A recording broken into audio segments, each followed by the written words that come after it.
د چیک پوینټ طالبه عسکره پولیسه اردو تا ته وایم چې ګوره دا ستا یو ښه کلام ورین تندی دا د ټول نظام نمایندګي کوي.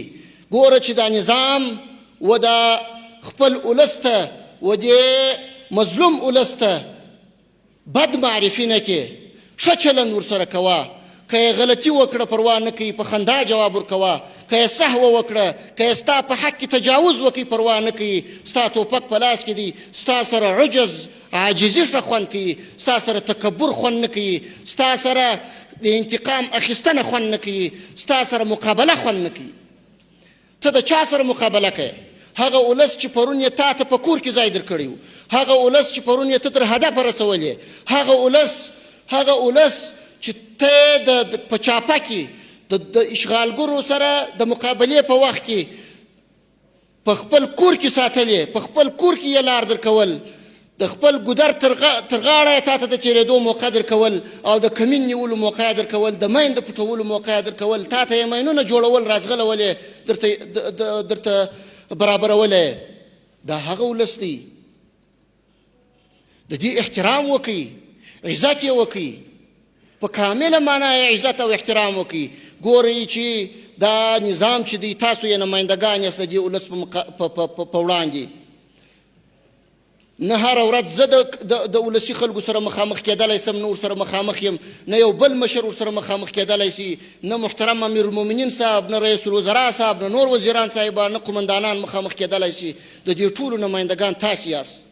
ته چې پر چک پوینټ ولاړ یې، ته چې په پوسته کې ناست یې، ته چې په ټاور کې ناست یې، ستا سره به دا فکر در سره وي چې دغه کس چې دا روان دی او هغه حق چې د تلاشۍ یې زه لرم هغه باید دی ما ته راکړي او په ښه ورین تندي باندې غوښتنه ورڅخه وکړي، په ښه اخلاقو باندې. کېدلی سي دا د یو شهید پلار وي، کېدلی سي دا د یو شهید یتیم وي، کېدلی سي دا د یو شهید ورور وي، کېدلی سي یو زنانه ده چې دا بوره وي، کونډه وي، کېدلی سي چې دا د یو مظلومې کورنۍ څخه وي. پام چې در څخه زهیر نه سي دا ولس. که چیرې ولس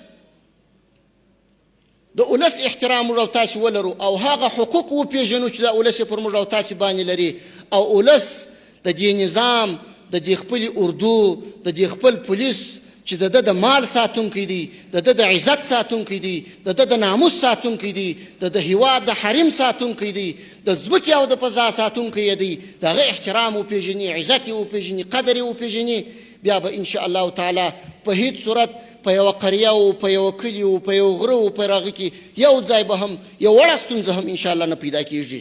دې شي ته متوجه سئ. ټولو ته توصیه دا ده چې دې ته جدي توجه وکړي او دې نظام ته وفاداره پاتې سئ. ګورئ دا نظام د زرګونو شهیدانو په وینو باندې راغلی دی. دا نظام د ډېرو دربدریو وروسته راغلی دی.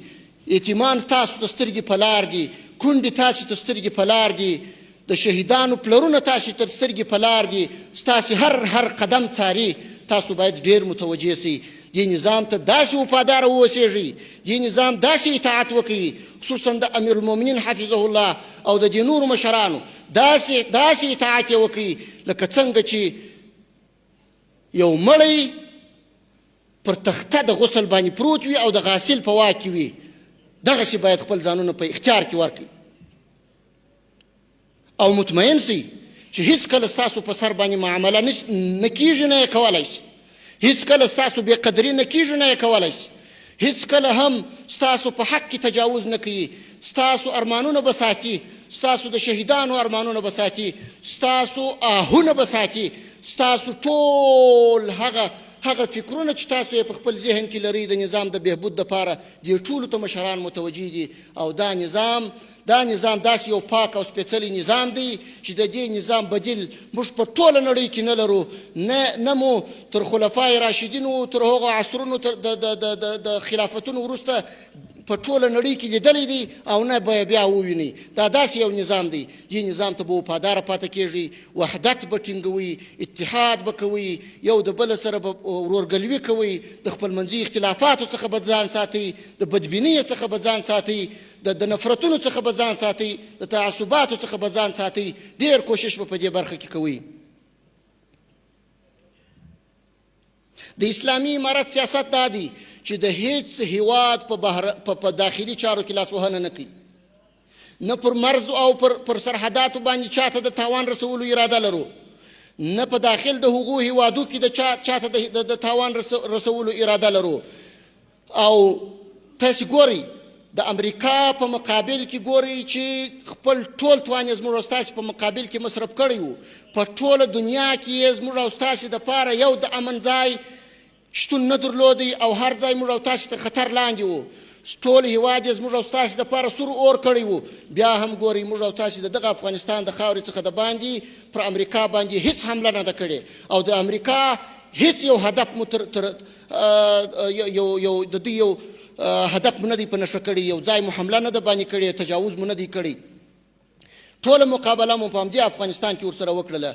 نو اوس هم موږ خپل حق غواړو، چاته تر خپل حق نه تیریږو، په هیڅ صورت نه تیریږو، نه په داخلي چارو کې چاته د لاسوهنې اجازه ورکوو، نه په خارجي سیاست کې چاته د لاسوهنې اجازه ورکوو، نه په کورنیو چارو کې د لاسوهنې اجازه چاته ورکوو. زموږ په تعلیمي ډګر کې چې څه پالیسي وه دا به خپله پالیسي، په نظامي میدان کې چې مو کومه پالیسي وه د اردو په روزنه کې دا به مو خپله پالیسي، هیڅ چاته به یې په واک کې نه ورکوو. او همداسې په سیاسي برخه کې به موږ او تاسې خپل سیاست هیڅ چاته په واک کې نه ورکوو او نه مو ورکړی دي. کله و حاشا، هیڅکله دا نشي کېدلی. د نړۍ و ټولو هیوادونو ته وایو زورور دي که کمزوري دي، چې ګورئ تاسې دا واورئ او ښه په فکر او په ښه توجه سره یې واورئ چې افغانان ستاسو هیڅ نوع غیر مشروع مداخله نه مني. هیڅکله هم دا فکر مه کوئ چې موږ به غیر مشروع غوښتنې د افغانانو څخه کوو او هغوی به یې مني. په دې کې نه ستاسې زور تاثیر لري، نه مو زر تاثیر لري، نه مو زارۍ تاثیر لري. نور باید تاسو افغانان درکړي وای، نور باید تاسو د فشارونو مختلفو فشارونو څخه که سیاسي دي که اقتصادي دي که په نورو برخو کې دي د دې څخه کار وانخلي، تفاهم ته راوړاندې سي، په متقابل احترام اړیکې در سره غواړو. د امریکا سره یې هم غواړو، د هغو هیوادونو سره چې دا 20 کاله یې پر افغانستان باندې یرغل کړی و د هغو سره هم په متقابل احترام ولاړې سیاسي او اقتصادي اړیکې غواړو. د روسانو سره یې هم غواړو، د چینایانو سره یې هم غواړو، د ګاونډیانو سره یې هم غواړو. هیڅ چاته دا بد اراده او بد نیت نه لرو. ټول دې په ښه نیت باندې راوړاندې سي، زموږ دروازې په وړاندې خلاصې دي. محترمو، یو اطمینان و دې ولس ته ورکوو چې موږ به انشاء الله تعالی دا اردو چې تاسو یې وینئ دا به مستقله ساتو. دا اردو به د هیڅ چا تر تاثیر لاندې نه وي. دا اردو به ستاسو د عزت، ستاسې د مال، ستاسې د ناموس ساتونکی وي. دا اردو به د هیواد د حریم څخه دفاع کوي. دا اردو به د هیواد د سرحداتو څخه دفاع کوي. او په دې برخه کې موږ کوټلي ګامونه اخلو چې په هره برخه کې خودکفاسو، په هره برخه کې موږ پر خپلو پښو ودرېږو. ټولو ګاونډیو هیوادونو ته ښه پیغام لرو، د ورورګلوۍ پیغام لرو چې هیڅکله هم کوشش مه کوئ چې یا پر سرحداتو کې د ډیورنډ پر فرضي کرښه یا په نورو ساحو کې موږ ته مشکلات ایجاد کړي یا زموږ په وړاندې خنډونه ایجاد کړي. موږ که پر سرحداتو باندې حلقوي سړک تېروو، موږ که پر سرحداتو باندې پوستې او بیزونه جوړوو، موږ که پر سرحداتو باندې قوتونه ځای پر ځای کوو، دا ستاسو دپاره خطر نه دی، بلکې دا موږ د خپل هیواد د ساتنې دپاره کوو، د خپل حریم او د خپل عزت د ساتنې دپاره یې کوو. دا زموږ فریضه ده، تر دې موږ هیڅکله نسو تېرېدلی. په هر قیمت به موږ د دې هیواد ساتنه کوو، په هر قیمت به موږ د دې هیواد څخه دفاع کوو. ټول هغه کسان چې د هیواد څخه تښتېدلي دي او په یوه او بل فکر کې دي، پردیو ته یې سترګې نیولې دي او لا تر ابده ورڅخه مایوسه نه دي او دغه د غلامۍ امیدونه یې ورته اوږده کړي دي، ورته وایو چې ورونو راسئ، افغانستان ستاسو کور دی. دا کور او په دې کور کې اوسېدنه موږ تاسې ته حق درکوو. تاسو زموږ ورونه یاست، هیڅ نوع اختلاف مه کوئ، مه نظامي اختلاف کوئ، مه سیاسي اختلاف کوئ، مه په یوه برخه کې بیا افغانان و مشکلاتو او ستونزو سره مخامخ کوئ. راسئ، زموږ ورونه یاست، کښېنئ په خپلو کورونو کې ژوند وکړئ، زندګي وکړئ، تجارت وکړئ. هر څه چې مو مشروع په دې هیواد کې تاسو کوئ، زموږ لخوا به تاسو ته اجازه یي، موږ به ستاسو امنیت ساتو، موږ به ستاسو سره همکار یو، موږ به ستاسو په خدمت کې یو. خو که بیا هم یو بدمرغه انسان پیښیږي او هغه بیا هم د د دې ټولو حسناتو د دې ټولو نیکیو د عفوي او د دې ښه نیت سربیره بیا هم دی غولول کېږي د پردیو د خوا څخه او لمسول کېږي د پردیو د خوا څخه یو ځای امنیت اخلالوي یا په یو غره کې یا په یو ځنګله کې یا په هواره کې یا په داخل د افغانستان کې یا پر سرحداتو د افغانستان یا په ښارونو کې دا غږ مو واورئ او دا اخطار مو واورئ چې هېڅکله موږ تاسو ته اجازه نه درکوو.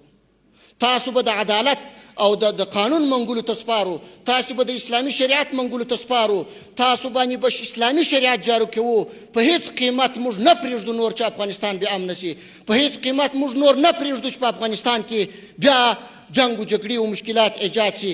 تاسو باید نور دا خبره درک کړئ او د خپلو دغو ناوړو کړنو څخه لاس واخلئ. هغه که داعش دي که باغیان دي که هر څوک دي، ټول باید په زغرده واوري چې په هیڅ قیمت موږ د چا زور ته نه یو تسلیم سوي. هغه که په هر نامه او تر هر عنوان لاندې وي، موږ په دې خاوره کې یو اسلامي نظام حاکم کړی دی. تر مرګ او تر اخري سلګۍ به د دې څخه دفاع کوو، تیښته او ځغاسته نه لرو او پر میدان باندې به درته ولاړ یو، مقابله به درسره کوو او په هیڅ قیمت به انشاءالله د الله جل جلاله په نصرت تاسو په خپلو شبو اهدافو کې کامیابه نه شئ.